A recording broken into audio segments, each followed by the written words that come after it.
انسان کی زندگی نفع بخش اس وقت ہوتی ہے جب وہ اللہ تعالیٰ کے احکامات پر عمل کرتا ہے۔ خوبصورت آدمی، پڑھا لکھا آدمی، سمجھدار آدمی، زمیندار آدمی، جائیداد والا، وہ کامیاب اس وقت ہوتا ہے جب وہ اللہ رسول کی بارگاہ میں مقبول ہوتا ہے جل شانہ وصلی اللہ تعالی علیہ وسلم۔ اپنا اپنا معیار ہر انسان نے بنایا ہوتا ہے کامیابی کا۔ کچھ لوگوں کا خیال یہ ہوتا ہے کہ بچے میرے پڑھ گئے، اپنی اپنی جگہ پہ سیٹ ہو گئے، میں اب بڑے سکون میں ہوں۔ کچھ کی رائے یہ ہوتی ہے کہ میں نے سب بچے بچیوں کا بیاہ کر دیا ہے، گھر میرا بن گیا ہے، اب میں بڑے آرام میں ہوں، قرار میں ہوں، سکون میں ہوں۔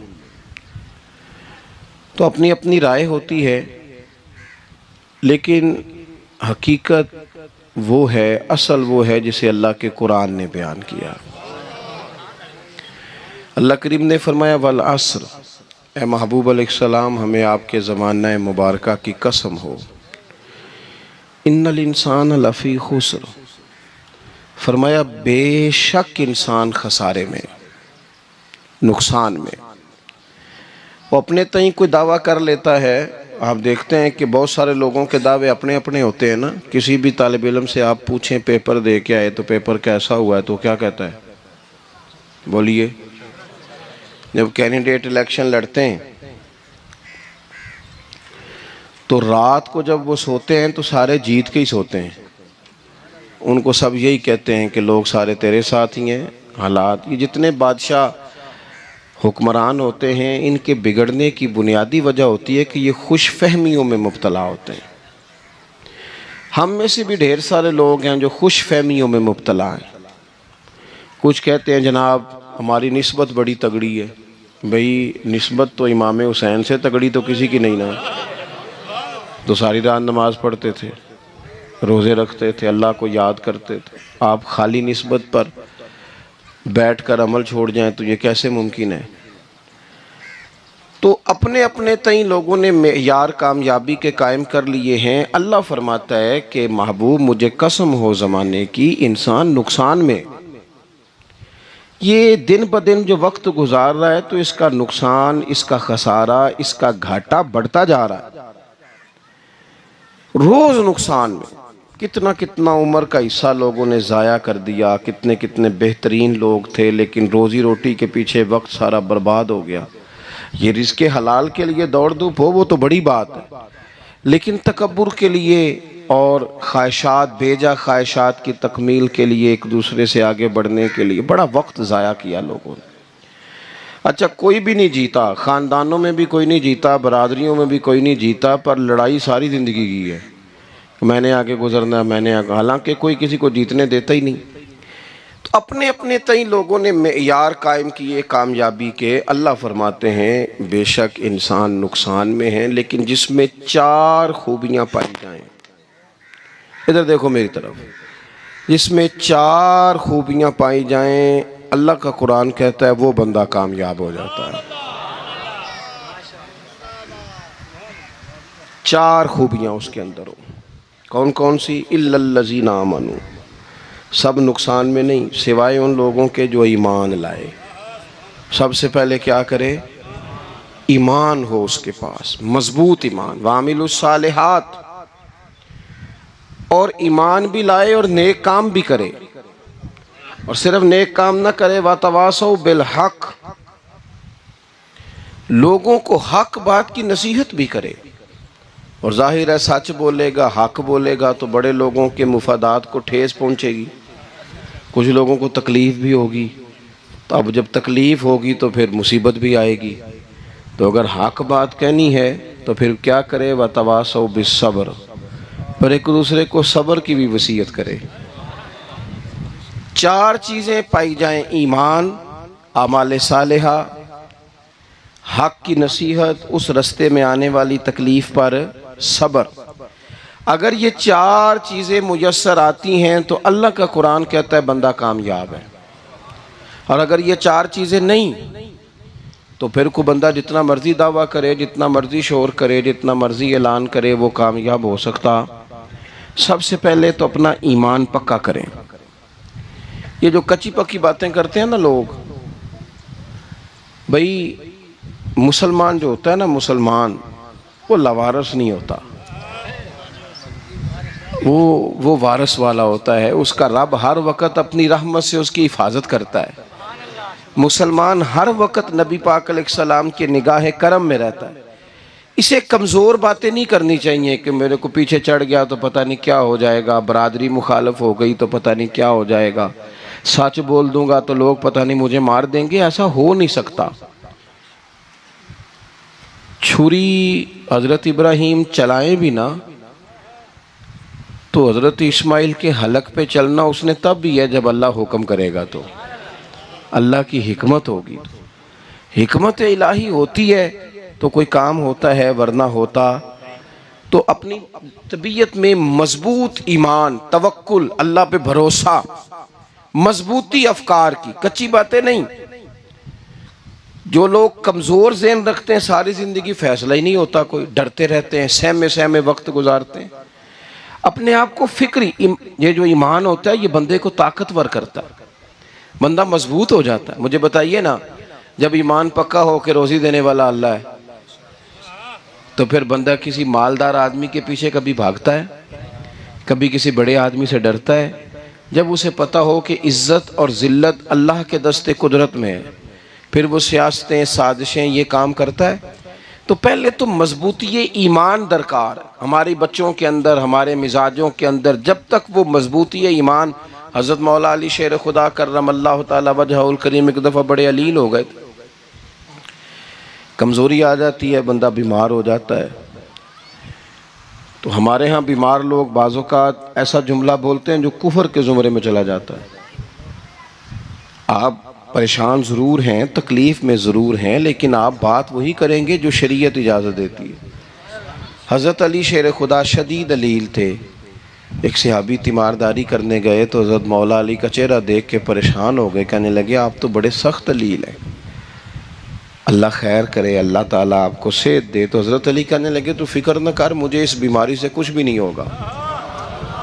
نے کہا کیوں؟ فرمانے لگے مجھے نبی پاک علیہ السلام نے فرمایا تھا علی اس وقت دنیا سے جاؤ گے جب داڑھی خون سے رنگین ہو جائے گی، تو اس کا مطلب ہے میں خنجر کے وار کے ساتھ شہید کیا جاؤں گا، میں بیماری سے دنیا میں نہیں جاؤں گا، میں یہ بیماری سے مجھے کچھ بھی نہیں ہوگا، اللہ مجھے شفا دے دے گا۔ چونکہ حضور نے فرمایا تے ساڑھے نبی دی زبان ساڑھے واسطے قرآن۔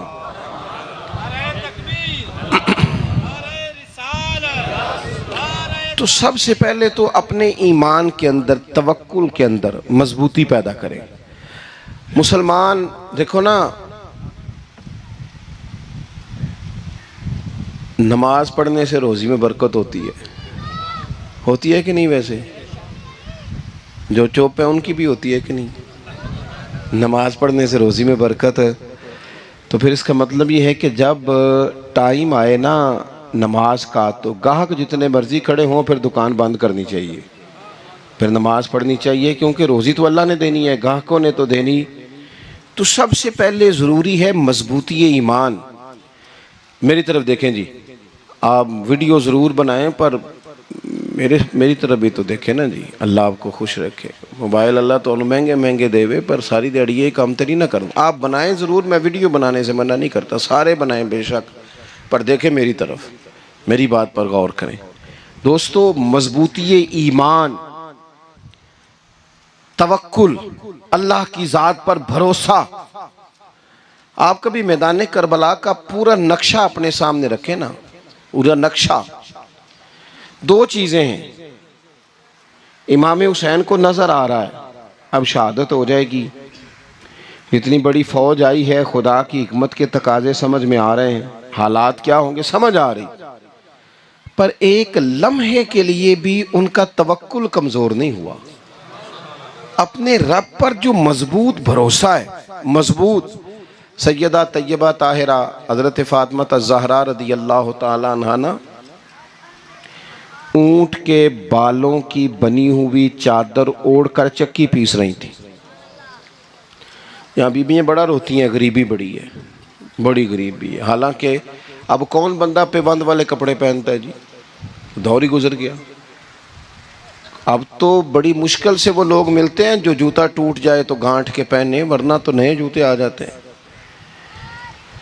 حضرت سیدہ پاک اونٹ کے بالوں کی بنی ہوئی چادر اوڑھ کے چکی پیس رہی تھی. نبی پاک صلی اللہ علیہ وسلم نے دیکھا، آنکھوں میں آنسو ضرور آئے، پر محبوب نے فرمایا فاطمہ دنیا میں تھوڑی سی تکلیف برداشت کرو، قیامت کی ساری عزتیں اللہ آپ کو ہی عطا فرمائے گا. تو توکل کی مضبوطی، اللہ کی ذات پر بھروسہ، اپنے رب کریم کے ساتھ امیدوں کا وابستہ کرنا، اس سے مضبوطی آئے. دوسرا فرمایا وَعَمِلُوا الصَّالِحَاتِ، بہترین عمل کیا جائے زندگی میں، نیک اعمال کیے جائے، وقت ضائع نہ کیا جائے. ہر وقت کوئی نہ کوئی کام بندہ کرتا رہے. یہاں بہت سارے لوگ ہیں جن کو لوگ نیک کہنا شروع کر دیتے ہیں نا، وہ سمجھ لیتے ہیں شاید ہم سچی مچی نیک ہیں. لوگ جو کہتے ہیں حضرت صاحب قبلہ، پیر صاحب قبلہ، میں یہ طالب علموں کو، دوستوں کو، بلکہ اپنے آپ کو بھی کئی دفعہ کہتا رہتا ہوں، اپنے آپ کو سمجھاتا ہوں کہ یہ لوگ تجھے کہہ رہے ہیں حضرت صاحب، یہ تو رات کو تو اپنے آپ سے پوچھنا، اپنے رب سے پوچھ. کبھی موقع ملے تو اپنی گریبان میں جھانک، غور کر کے تیری کیفیت کیا ہے. تنہائی میں تیرا دل اللہ سے جڑتا ہے کہ نہیں؟ عبادت میں دل لگتا ہے کہ نہیں؟ خدا کا خوف دل میں رہتا ہے کہ نہیں؟ غریب کی محبت، عزیزوں قربت والوں کا احساس طبیعت میں موجود رہتا ہے کہ نہیں؟ ویسے تو میرا مطلب ہے، لوگ کہہ دیتے ہیں حاجی صاحب آپ بڑے سخی ہیں، تو اس سے تو نہیں نا بندے نے سخی ہونا. سخی تو تب ہونا ہے جب اللہ کی بارگاہ میں مقبول ہوگا. اعمال صالحہ، نیک کام، اور وہ کرتا رہے بندہ، کوئی بھی کام اسے نیکی کا مل جائے نا. دیکھو نبی پاک صلی اللہ تعالیٰ علیہ وسلم نے فرمایا نیکی کو کبھی حقیر نہیں سمجھنا، کبھی حقارت سے نہیں نیکی کرنی کہ یہ بڑی چھوٹی ہے تو میں اس کو کروں. اب فرمایا کبھی حقیر نہ سمجھنا، نیکی کا کام جو بھی ملے کر دینا. فرمایا اگر بھائی سے مسکرا کے ملو گے بھی نا تو اس پر بھی اللہ تمہیں صدقے کا ثواب عطا کرے گا. ہم تو اس دین سے کے ماننے والے ہیں جو کہتا ہے تو گلی سے روڑا اٹھا دے، کانٹا اٹھا دے، کسی کی تکلیف دور کر دے، کسی اس پر گنجائش کر دے، کسی کے لیے آسانی کر دے. جو بھی خیر کا کام میسر آئے پورے دن میں اسے چھوڑے نہیں. صبح گھر سے نکلیں، وہ ایک صحابی تھے، غالباً تابعی تھے، تو بازار جاتے اپنے غلام کے ساتھ تو سارا بازار گھوم کے واپس آ گئے. خادم نے کہا جناب کو نہ کوئی خریدا نہ کچھ بیچا. تو آپ سارا بازار گھوم کے آ گئے. فرمانے لگے تیرا کیا خیال ہے؟ میں نے کچھ بھی نہیں کیا. کہا جناب پھر کیا کیا ہے؟ فرمانے لگے تم نے دیکھا جو بندہ بھی گزرا ہے میں نے اس کو کہا السلام علیکم. تو کتنی کو نیکیاں میں جمع کر کے آ گیا ہوں. کوئی خیر جو میسر آئے. ہم سمجھتے ہیں کہ شاید کوئی کروڑ کو روپیہ ہوگا تو پوری مسجد بناؤں گا تو پھر میں نے نیکی کر دی ہے. شاید جناب میں، حالانکہ یہ چھوٹے چھوٹے کام ہیں نا، چھوٹے چھوٹے کام، ان کی تو زیادہ ضرورت ہوتی ہے، ان کی تو زیادہ حاجت ہوتی ہے. کوئی آپ رستے میں گزر رہے ہیں تو نیچے کوئی کھڈا بنا ہوا ہے تو اس پر ہم کیا کرتے ہیں؟ گاڑی میں بیٹھ کے تبصرہ کرتے ہیں اے روڈ کھورے کدوں بننا ہے. بھئی یہ کھڈا ہے نا تو آپ نیچے اترے نا تو آپ دھابڑا لیں نا، کئی پکڑے نا، یہ تو 5 منٹ کا کام ہے. یہاں آسانی کر دیں نا، آپ اس میں گنجائش کر دیں. حضور سید عالم علیہ السلام نے فرمایا، امام راضی نے حدیث لکھی ہے، قیامت کے دن ایک بندے کو اللہ معاف کرے گا تو مالک وہ بندہ عرض کرے گا یا اللہ میں تو بڑا گناہگار ہوں، کس وجہ سے معافی ہوئی؟ فرمایا رات کے وقت تو گزر رہا تھا، تیرے پیر سے روڑا ٹکرایا تھا اور تو نے اٹھایا ادھر ادھر دیکھ کے کہ کوئی اللہ کے کسی بندے کو تکلیف نہ ہو جائے. کہ مالک ہو وہ تو میں نے زمانہ بیت گیا، کوئی اتنی بڑی بات بھی نہیں سمجھی. تو رب کریم نے فرمایا تو رات کے اندھیروں میں بھی میرے بندوں کا خیال رکھتا تھا تو میں تیرا خیال نہ کروں؟ کوئی عمل ہمارے ہاں لوگ کوئی کام نہیں کرتے، بالکل نہیں.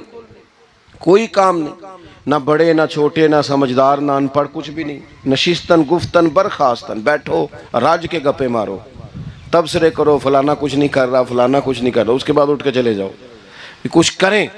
وَعَمِلُوا الصَّالِحَاتِ، نیکیاں جمع کریں زندگی میں، خزانہ بنائیں، خزانہ، اپنی ڈیوٹیاں اپنی ذمہ داریاں پوری کریں، ہر وقت کام، ہر وقت ذمہ داری، ہر وقت ڈیوٹی۔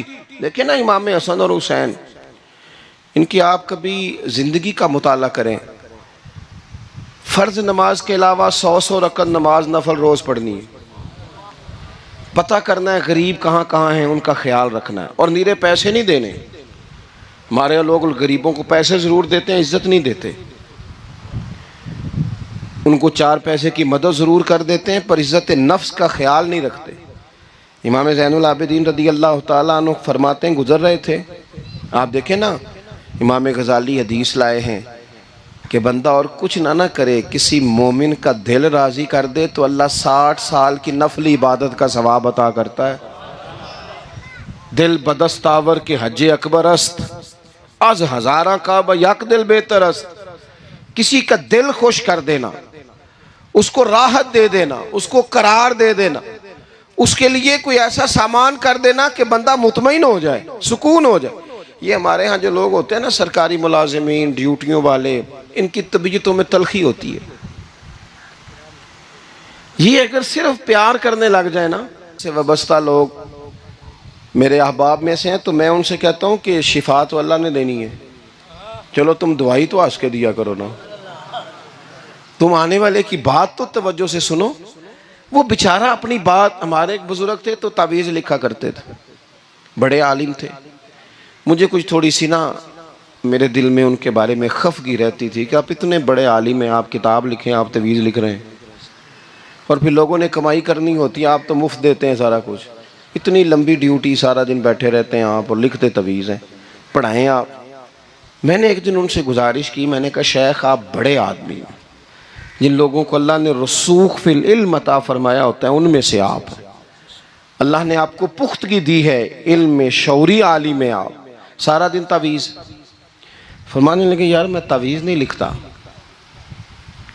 اصل مسئلہ یہ ہے کہ جو تعویذ لینے آتا ہے وہ اپنا سارا دکھ سناتا ہے، تو میں تعویذ نہیں لکھتا، میں نا بس لوگوں کے کلیجے ٹھنڈے کرتا ہوں، میں کسی کا، اب تو بچوں کے پاس ٹائم ہی نہیں، وہ تو ابا کا دکھ نہیں سنتے، بالکل نہیں، وہ تو ڈھونڈتے ہیں کوئی کونا ملے تو جا کے موبائل دیکھیں، وہ تو بیٹھتے ہی نہیں۔ اماں کہہ رہی ہوتی ہے کہ پتر کو 10 منٹ میرے پاس بھی بیٹھا کر، لیکن پتر مصروف بڑا ہے، ویڈیو چڑھانی ہے اس نے، ٹک ٹاک بنانا ہے اس نے نئی تصویر چڑھانی ہے، ہم الجھ گئے ہیں۔ یہ چیزیں انسان کو نفسیاتی طور پر کمزور کر دیتی ہیں، جو لوگ زیادہ یہ کام کرتے ہیں ان کے حافظے کمزور ہو جاتے ہیں، وہ الجھ جاتے ہیں، انہیں پتہ نہیں ہوتا رات میں نے کیا کہا تھا، صبح میں کیا کہہ رہا ہوں۔ ہر وقت نہیں، ضرورت کے وقت، ہر ٹائم نہیں، مخصوص اوقات میں۔ حضرت امام زین العابدین رضی اللہ تعالیٰ عنہ فرمانے لگے، ہم گزر رہے تھے، امام حسین ساتھ تھے، تو رستے میں نا کچھ غربا، غریب لوگ بیٹھ کے کھانا کھا رہے تھے، کہتے ہماری ان پر نظر پڑی تو انہوں نے حضرت امام حسین رضی اللہ تعالیٰ عنہ سے کہا حضور آئیے تشریف لائیے کھانا کھائیے۔ وہ ضروری نہیں ہوتا آپ کو سب کا کھانا پسند ہی آئے، ٹیسٹ اپنے اپنے ہوتے ہیں، یہ ضروری تو نہیں، کھانا پسند نہ بھی آئے تو دل تو پھر بھی راضی رکھنا چاہیے نا۔ قربان جائیں نبی پاک نے کس طرح ہماری تربیت کی۔ حضرت عائشہ صدیقہ رضی اللہ تعالیٰ عنہ فرماتی ہیں کریم محبوب کا میں نے یہ طریقہ دیکھا کہ اگر کھانا ناپسند ہوتا تو چھوڑ دیتے، پر کبھی اس میں سے نقص نہ نکالتے، عیب جوئی نہ کرتے۔ گرمی کے موسم میں کھڑی ہے بیچاری خاتون، اور کتنی مشقت سے اس نے کھانا بنایا، اور کتنی گرمی سہی ہے چولہے کے سامنے، لیکن صاحب وہ کھانا رکھا ہے تو وہ کہتے ہیں یہ تو کی پکایا ہے، وہ کھانے والی چیز ہے، بھئی اس طرح کرنا، اب جو اگلی انڈیا وہ تو پکا، نہ تو کھڑا ہو، یہ پتہ چلے یہ کام کتنی مشقت کا ہے۔ زندگی میں کچھ تھوڑا سا دوسروں کا خیال رکھنا یہ بھی تو دین کا حصہ ہے نا۔ آپ اپنی زندگی میں ہمیشہ اپنے لیے سوچیں، کسی اور کا سوچیں ہی نہ۔ تو میرے عزیز یاد رکھیں گے آپ، امام زین العابدین کہتے ہیں نبی پاک صلی اللہ تعالیٰ علیہ وآلہ وسلم نے نا حضرت امام علی مقام کی، امام حسن اور حسین کی اس طرح سے کچھ تربیت فرمائی تھی کہ غریب پروری ان کے اندر رچ بس گئی تھی، مزاج بن گیا تھا۔ وہ غربا بیٹھے تھے، دسترخوان بچھائے سڑک کے کنارے، تو امام حسین گزرے تو انہوں نے آواز دی، امام صاحب روک گئے، کہنے لگے حضور تھوڑی روٹی نہیں کھا لیتے ہمارے ساتھ؟ تو امام صاحب آ گئے، نیچے بیٹھ گئے غریبوں کے ساتھ۔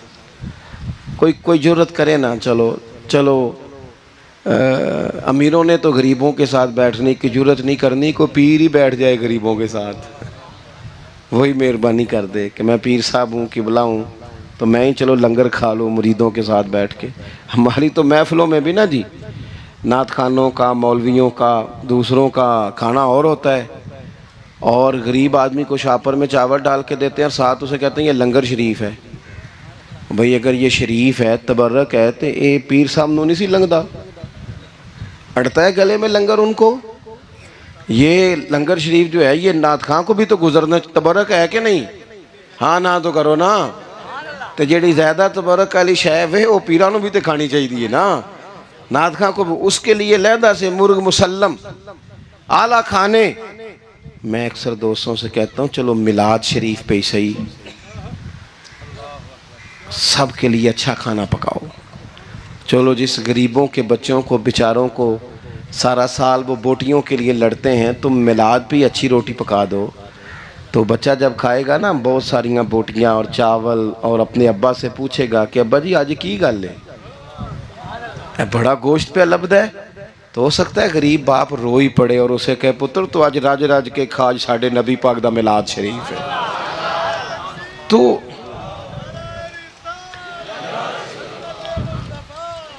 امام حسین رضی اللہ تعالیٰ عنہ نا آ کے غریبوں کے بیچ بیٹھ گئے زمین پہ، انہوں نے کہا کھائیے، تو وہ جس طرح وہ کھا رہے تھے نا سادے برتنوں میں امام حسین کھانا کھانے لگ گئے۔ میں نے کہا خیر کا کام کوئی بھی ملے اسے ضائع، چلو اور کچھ نہیں کر سکتے تھے، کسی کو سڑک ہی پار کرا دے نابینا کو، چلو اور کچھ نہیں کر سکتے، تو آپ کو پتہ ہے کہ سامنے والا بوجھ لے کے گزر رہا ہے، آپ تھوڑا سا ہٹ جائیں روڈ سے، اسے گزر لینے دیں، کوئی تو کام زندگی میں کوئی ارادہ تو خیر کا بندہ کرے۔ امام حسین بیٹھ گئے، ان کے ساتھ روٹی کھائی، تھوڑی دیر کے بعد اجازت لی، فرمایا جاؤں؟ کہنے لگے حضور اور کھائیے، فرمانے لگے میں تو ابھی روٹی کھا کے آیا تھا اور آج تک ایسا نہیں ہوا کہ دوبارہ کھانا کھاؤں، ایک لقمے کی بھوک نہیں تھی، جتنا بھی کھایا ہے نا یہ تمہارا دل خوش کرنے کے لیے کھایا ہے۔ غرباء مساکین کی وعامل الصالحات، ایماندار بندہ ایمانداروں جیسے کام کرتا ہی اچھا لگتا ہے۔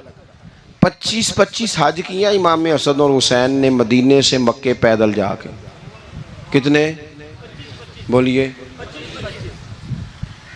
میں کہتا ہوں چلو ہم باجماعت نماز ہی پڑھ لیا کریں، چلیں حضور صلی اللہ علیہ وسلم نے فرمایا فجر کی نماز پڑھ کے بیٹھ جاؤ، اشراق چاشت تک اللہ کا ذکر کرو، 2 نفل اشراق کے 2 چاشت کے پڑھ لو، اللہ 2 حج اور 2 عمرے کا ثواب عطا کر دے گا۔ مشکل کام تو نہیں ہے، مشکل تو ہاں ہی نہیں کیتی تھے، یہ مشکل ہے۔ ویسے یہ کہ آنکھ کھل جائے تو 25-30 منٹ 40 منٹ موبائل پہ گزر جائے وہ تو سوکھا ہے، یہ مشکل ہے۔ دوستو نیک اعمال ان پر کوشش، اہل بیت نے ہمیں سبق یہ پڑھایا ہے، حضور کے اصحاب نے ہمیں سبق یہ پڑھایا۔ تیسری بات فرمایا وَتَوَاصَوْا بِالْحَقِّ، صرف یہ نہیں کہ تم نماز پڑھ کے تو بیٹھ جاؤ، تم نے نا بے نمازی کو نماز کی دعوت بھی دینی ہے۔ مظلوم پر ظلم ہوتا رہے اور کونے میں چپ کر کے بیٹھے نہیں رہنا، بلکہ اگر ہاتھ پکڑا جا سکتا ہے تو ظالم کا ہاتھ پکڑنا ہے۔ نبی پاک علیہ الصلوۃ والسلام نے فرمایا اپنے بھائی کی مدد کرو چاہے وہ ظالم ہو یا مظلوم ہو، بھائی کی مدد کرو چاہے ظالم ہو یا مظلوم ہو۔ تو صحابہ نے عرض کی یا رسول اللہ صلی اللہ تعالیٰ علیہ وسلم یہ مظلوم کی مدد تو سمجھ میں آتی ہے، یہ ظالم کی مدد کیسے کریں؟ نہیں سمجھ آ رہی ہے آپ کو بات کی؟ یا رسول اللہ صلی اللہ تعالی علیہ وسلم، مظلوم کے ساتھ کھڑا ہونا تو ہماری عقل میں آ گیا، تو ظالم کی مدد کیسے کرنی ہے؟ تو نبی پاک صلی اللہ تعالی علیہ وسلم نے فرمایا ظالم کو ظلم کرنے سے روک دو، تم نے اس کی مدد کر دی، اسے باز کرو۔ لیکن ہم تو اتنی جرت ہی نہیں رکھتے بدی کو بدی کہنے کی، اتنی طاقت ہی نہیں ہوتی، جھوٹ کو جھوٹ کہنے کی ہمت۔ ہمارے گھر میں سارا کچھ ہو رہا ہوتا ہے، ہمیں پتہ ہوتا ہے کہ فلاں جگہ پہ ہمارا قبیلہ ہماری برادری غلط ہے، پر اتنی جرت کرتے ہم سچ بولتے ضرور ہیں پر دوسروں کے بارے میں، اپنے بارے میں سچ بولنے کو تیار نہیں ہوتے۔ جرت کا مظاہرہ کریں، زندگی میں حق کو حق کہنا سیکھیں، غلط کو غلط کہنا سیکھیں، جھوٹ کو جھوٹ کہیں، بدی کو بدی کہیں، سچائی کا ساتھ دیں ہمیشہ۔ ہم نے جب تک دیکھو نا ظلم ہوتا رہے، زیادتی ہوتی رہے، اپنا دروازہ اندر سے بند کر لو، پتر باہر نہ جانا، کیوں جی باہر اس پہ ظلم ہو رہا ہے، ان کے گھر آگ لگی ہے، کوئی ہمارے گھر تو نہیں نہ لگی۔ یاد رکھنا پڑوسیوں کی آگ نہ بجھاؤ گے تو اپنے گھر بھی آ جائے گی۔ اگر مظلوم کا ہاتھ نہیں پکڑو گے تو ظالم دلیر ہو جائے گا۔ اور ہمارے جتنے بھی بزرگ گزرے انہوں نے ظالموں کو ظالم کہا۔ امام احمد بن حنبل نے جیل کاٹی، امام اعظم ابو حنیفہ نے جیل کاٹی۔ آج کل لوگ کہتے ہیں مولانا صاحب آپ نے نا جناب غلط کو غلط نہیں کہنا، سیاست کی بات نہیں کرنی۔ کیوں جی؟ کس لیے نہیں کرنی؟ سیاست تو تدبیر کا نام ہے۔ بنو اسرائیل میں جتنی بھی تدبیر ہوتی تھی وہ سارے انبیاء کیا کرتے تھے، کیوں نہ بات کریں؟ یہ جن کرسیوں پہ آج تم نے ظالموں جابروں کو بٹھایا، یہ کرسی تو حضرت ابوبکر صدیق جیسے لوگوں کی ہے، یہ تو حضرت عمر جیسے لوگوں کی سیٹ ہے، حضرت عثمان غنی جیسے لوگوں کا کام ہے، مولا علی جیسے لوگوں کا کام ہے۔ غلط جگہوں پہ غلط لوگ بٹھا دی اور پھر جھوٹے کو جھوٹا بھی نہ کہیں، ظالم کو ظالم بھی نہ کہیں۔ ہم سے نہ رقم ہوں گے قصید یزید کے، کیونکہ ہم لوگ تو حسین کے سیرت نگار ہیں۔ یہ کیا بات ہوئی؟ آپ سچی بات ہی نہ کریں، کلمہ حق کہیں، ہمیشہ کھری بات کہیں، سچی، گرچہ اپنا نقصان ہو، حق کے ساتھ کھڑے ہونا سیکھیں۔ وَتَوَاصَوْا بِالْحَقِّ، ساری آسانی تھی، امام حسین کو کوئی مسئلہ نہیں تھا، آرام سے بیٹھے تھے۔ آج کتنے موجوں میں بیٹھے ہیں، پیر صاحبان، مولوی صاحبان، خطیب صاحبان، سیاستدان، وڈیرے، موج لگی ہوئی ہے، کسی کو کچھ نہیں کہنا، کچھ کہیں گے تو پھر بندے مخالفت کریں گے۔ تو امام حسین مسجد نبی میں جمعہ پڑھاتے تھے، چپ کر کے بیٹھے رہتے۔ حضور سید عالم علیہ السلام کے مزار انور کے پاس بیٹھے تھے، بیٹھے رہتے۔ لیکن امام حسین نے فرمایا ظالم حکمران بنے تو وہ قوموں کو تکلیف دیتے ہیں، وہ ملی نقصان کرتے ہیں، وہ امت کا چہرہ مہرہ بگاڑ کے رکھ دیتے ہیں، لہذا کھڑے ہونا پڑتا ہے، کلمہ حق کہنا پڑتا ہے، الہے کلمت الحق کے لیے نکلنا پڑتا ہے۔ آپ اپنی زندگی کے اندر سچی بات کرنا سیکھیں۔ الیکشن کے دن آ گئے، میرے ایک بڑے محبت والے ساتھی تھے، وہ آ گئے ووٹ کے لیے۔ ویسے بھی یہ جو بیماری ہمارے ملک میں نا جی، ہمارے ہاں حکمران بعض اوقات کہتے ہیں اوے ہو جی جمہوریت بڑی ضروری ہے۔ وہ بھی کس مصیبت کا نام ہے جمہوریت؟ اقبال تو کہتے ہیں کہ یہ وہ چیز ہے کہ جس میں پتہ ہی کوئی نہیں ہوتا، پڑھے لکھے ان پڑھ کا، چھوٹے اور بڑے کا، سیانے اور بیوقوف کا۔ جمہوریت وہ طرز حکومت ہے کہ جس میں بندوں کو گنا کرتے ہیں، تولا نہیں کرتے رہتے ہو ہر وقت۔ قوم کو اس کا حق ملنا چاہیے، غریب کی مدد ہونی چاہیے، انصاف ملنا چاہیے۔ باقی یہ تمہاری کہانیاں ہیں ڈکٹیٹرشپ اور جمہوریت، اور ہمیں تمہاری سمجھ بھی نہیں آتی۔ ہر ڈکٹیٹر کے ساتھ ہوتے ہو، باتیں جمہوریت کی کرتے ہو، جہاں تمہارا دل کرتا کھڑے رہتے ہو۔ ہمیں تو کوئی اس سے غرض نہیں، کام ہونا چاہیے۔ بلکہ جو لوگ قوت نافذہ رکھتے ہیں انہیں سمجھنا چاہیے کہ ملک کی بھاگ دوڑ ہمیشہ مضبوط ہاتھوں میں رہے، اور وہ اس طرح کا نظام وضع کریں، مل بیٹھیں سارے ادارے کہ غریب کی سنی جائے۔ وہ مجھے بڑی اچھی طرح یاد ہے جب وہ ایک حکومت ختم ہوئی اور جو ایک فوجی رہ کے گئے تھے 11 سال، ان کی حکومت آئی تو میں باہر نکلا تو ایک بزرگ تھے، وہ صبح صبح ناشتہ بیچا کرتے تھے ہمارے علاقے میں، چاول اور چنے ونے۔ تو تو میں نے ان سے کہا بزرگوں پتہ لگا جی رات دی حکومت بدل گئی ہے. تو فرمان لگے پتر جیڑا مرضی بھی آ جائے میں تو یا چول بیچ کے روٹی کھانی ہے, ہمیں تو ان سے غرض ہی نہیں. اللہ جانے کون آیا کون گیا, تو کھیل تماشا بنایا ہوا ہے. تو جھوٹے کو جھوٹا کہیں. میرے ایک دوست ہیں الیکشن لڑتے ہیں, مجھے ایک دفعہ آ کے کہنے لگے آپ نے کبھی ووٹ نہیں ڈالا, اس دفعہ ضرور ڈالے. میں نے کہا نہیں ڈالتا میں. کہنے لگے ووٹ قوم کی امانت ہے. تو میں نے کہا امانت کسی بے ایمان کو دے دوں؟ امانت تو امانت دار کو دی جاتی. نہیں سمجھے آپ بات؟ یہ سارے کہتے ہیں نا ووٹ قوم کی, تو امانت کس کو دینی چاہیے؟ صحیح بتاؤ. چلو ہوں تسی بولنا نہیں, بس دل چ گل رکھنی. دل چ دیندے ویسے امانت دارا نہیں ہونا. نہیں میں نے کہا بولنا نہیں, ہمیں کسی نے پتہ نہ لگ جائے. دیتے ویسے امانت داروں کو ہی ہو نا. یہ اپنے دل سے پوچھو, فیصلہ لو, اللہ سے ڈرو. ظالم کا مددگار ظالم ہوتا ہے, ظالموں کا مددگار ظالم ہوتا ہے. وہ تیرے میرے ووٹ پر جیت کر جب ظلم کرے گا تو پھر کون ہے جو یہ دعویٰ کرے گا کہ جناب میں ظالم کا مددگار نہیں؟ سوچو سمجھو غور کرو. عزیز بھائی, امام حسین رضی اللہ تعالیٰ عنہ نے فرمایا سچ کو سچ کہیں گے, جھوٹ کو جھوٹ کہیں گے. یہ نہیں ہو سکتا کہ جناب ظلم ہوتا رہے اور چپ رہے. اور یہ سبق کہاں سے پڑھا انہوں نے؟ مولا علی شیر خدا سے. ہم تو اپنے بچوں کہتے ہیں نا باہر ظلم ہو رہا ہے, تو پتر تو نہ باہر جانا, ہماری نہیں لڑائی. لیکن جب حضرت عثمان غنی رضی اللہ تعالیٰ عنہ پر بلوائیوں نے حملہ کیا نا, تو چونکہ حضرت عثمان غنی خالو تھے امام حسن اور حسین کے, حضرت عثمان خالو ہیں, سگے خالو ہیں, تو حضرت مولا علی شیر خدا نے یہ نہیں کہا کہ پتر اتنے بندے آ گئے ہیں, تلواریں ہیں, محاصرہ ہے, باہر نہ نکلنا. بلکہ حضرت مولا علی نے خود اپنے دونوں بیٹوں کو تلواریں پکڑائیں اور حضرت عثمان غنی کے دروازے پہ کھڑا کر کے کہا پتر خیال رکھنا تمہارے ہوتے ہوئے کوئی بھی شخص حضرت عثمان غنی کا دروازہ نہ کراس کر پائے. خود اپنے بچوں کو, ہر جنگ میں حضرت علی ساتھ لے کے جاتے تھے. ہم تو بچوں کو دلیری سکھاتے ہی نہیں, بزدل. اور کچھ ہمیں بابے مل گئے, وہ کہتے ہیں منڈے نو سایا ہے. میں کہ بابے نو آپ سایا ہے, انہوں بھی کرو دم کراؤ. اس کو نظری سایہ آتا ہے. کیسے نادانوں سے پالا پڑ گیا. کیا ہوتا ہے وہ سایہ؟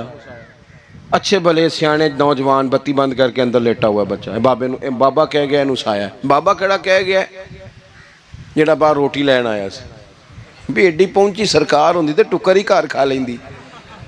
لوگوں کے قسمت کا حال بتاتا ہے, اپنی اتنی خراب ہے کہ مانگتا پھرتا ہے. کیا مذاق بنایا ہم نے اپنے ساتھ. تھوڑے سمجھدار ہو جائیں, ہر بندے کی بات کا اثر قبول نہ کیا کریں. مومن کے پاس طاقتیں ہوتی ہیں, جو جدھر لگاتا ہے چپ کر کے لگ جاتے ہو.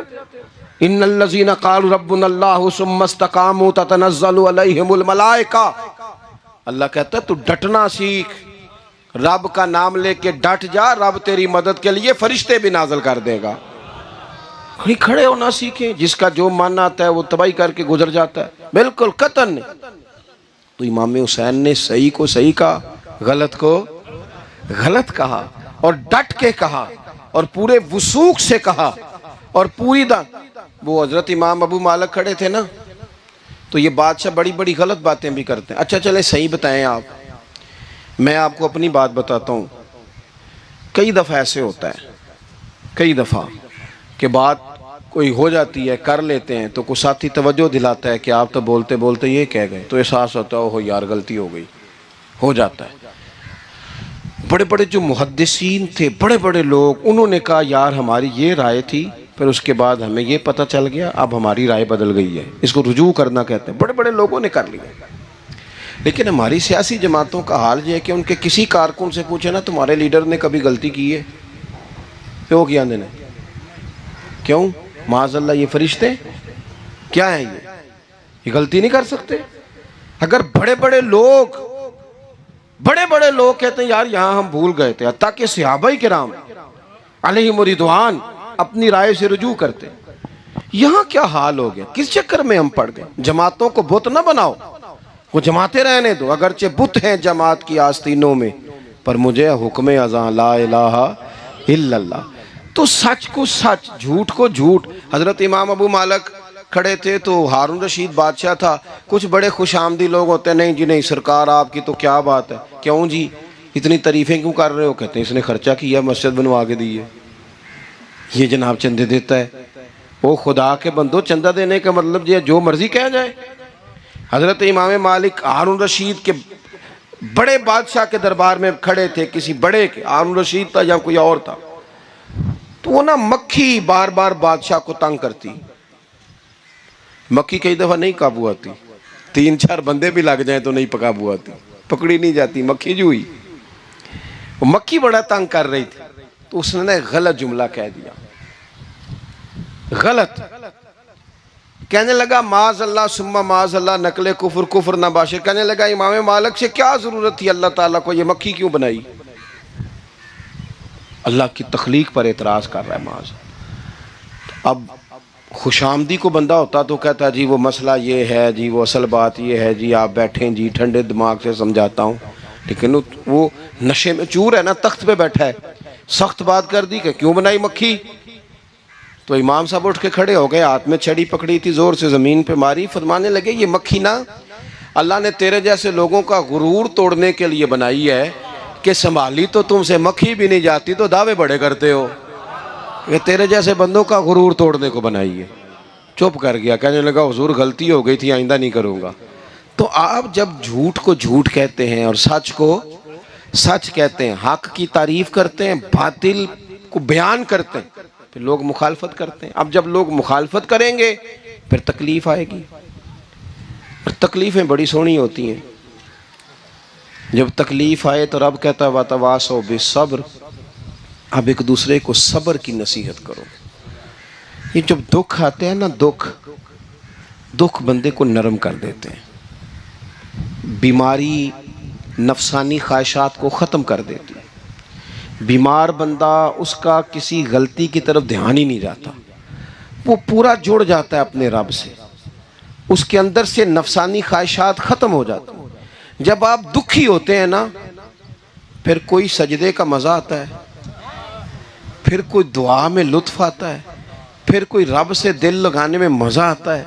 پھر دل کرتا ہے کہ کوئی بندہ موجود نہ ہو، میں اکیلا ہوں مسجد میں، رج کے یاد کروں اپنے مالک کو. جب آپ صبر کرتے ہیں، قرآن پاک میں نا کم و بیش کوئی 99 کے قریب 90 سے زیادہ مرتبہ صبر کا ذکر ہے. اور محدثین نے تصریح کی ہے کہ کوئی 500 کے لگ بھگ حدیث پاک میں صبر کا ذکر ہے. حوصلے سے، صبر سے. وَتَوَاصَوْا بِالصَّبْرِ، صبر بندہ کر کے دکھائے، اس کے اندر حوصلہ ہو، دلیری ہو. ہم نہ جلد باز ہو جاتے ہیں. بعض بزرگ بھی ناراض نہ ہوں تو وہ بھی بڑے جلد باز، فٹافٹ کام ہونا چاہیے. بعض بچے بھی، بعض جناب سیانے لوگ، بڑی جلدی ہے. بندے نے روزہ رکھا ہوا نا گرمیوں کا، تو عصر کے وقت اگر وہ بڑا سوڑا پڑ جائے نا تو روزہ پھر کھل جاتا ہے. بولیے بڑی جلدی ہے جی، بڑی ٹینشن ہے جی، بڑا لگ رہا ہے، تو کھل جائے گا یہ کہنے سے. اس نے کب کھلنا ہے؟ بولیے.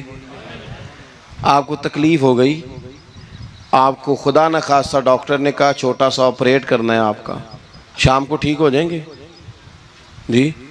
تو جلدی بڑی، درد بڑی ہو رہی، جلدی کریں ڈاکٹر صاحب. تو ڈاکٹر کہتا ہے پہلے خون ٹیسٹ کرا، پھر بلڈ پریشر اپنا چیک کرا، پھر شوگر چیک کرا، پرسوں رپورٹ آئے گی، پھر شام کو لے کے آنا، پھر ٹائم دوں گا، پھر ٹائم دے گا، پھر آپریٹ کرے گا، پھر دوائیاں لکھے گا، پھر آپ کو آرام کا مشورہ دے گا، پھر 2-3 ماہ لگیں گے، پھر طبیعت پوری طرح.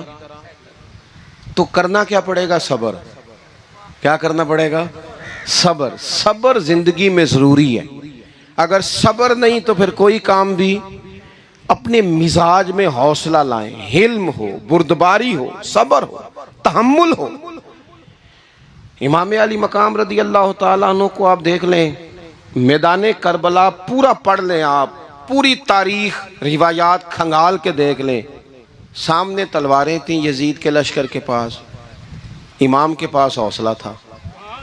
وہاں ظلم و جبر ہو رہا تھا، یہاں حوصلہ، حلم، بردباری، اعلیٰ ظرفی، کرم. دوستو جب صبر اور تلواریں آپس میں ٹکرائی نا، صبر اور تلواریں، تو تلواریں ہار گئیں، صبر جیت گیا. صبر ہمیشہ جیت جایا کرتا ہے. بعض اوقات تھوڑا ٹائم لگ جاتا ہے، تھوڑا سا وقت کچھ چیزوں کی لوگوں کو فوراً سمجھ نہیں آتی، ٹائم گزرنے کے وہ کافی دیر کے بعد احساس ہوتا اوہو وہ تو ٹھیک تھا احساس. لیکن آپ زندگی میں تھوڑا تحمل، تھوڑی بردباری. آپ یقین کریں ہم جب لڑائیاں کرتے ہیں نا، کسی سے بحث کرتے ہیں، کچھ ایسی باتیں کر جاتے ہیں کہ بعد میں ہمیں احساس ہوتا ہے یار زیادہ سخت بات ہو گئی. مانتے نہیں لیکن بعضوں کا خیال ہوتا ہے یار اوہو یہ نہیں کہنا چاہیے تھا. لیکن وہ بات غصے میں نکل جاتی ہے، صبر ہوتا نہیں، پھر وہ خرابی ہوتی ہے. اپنی زندگی میں صبر.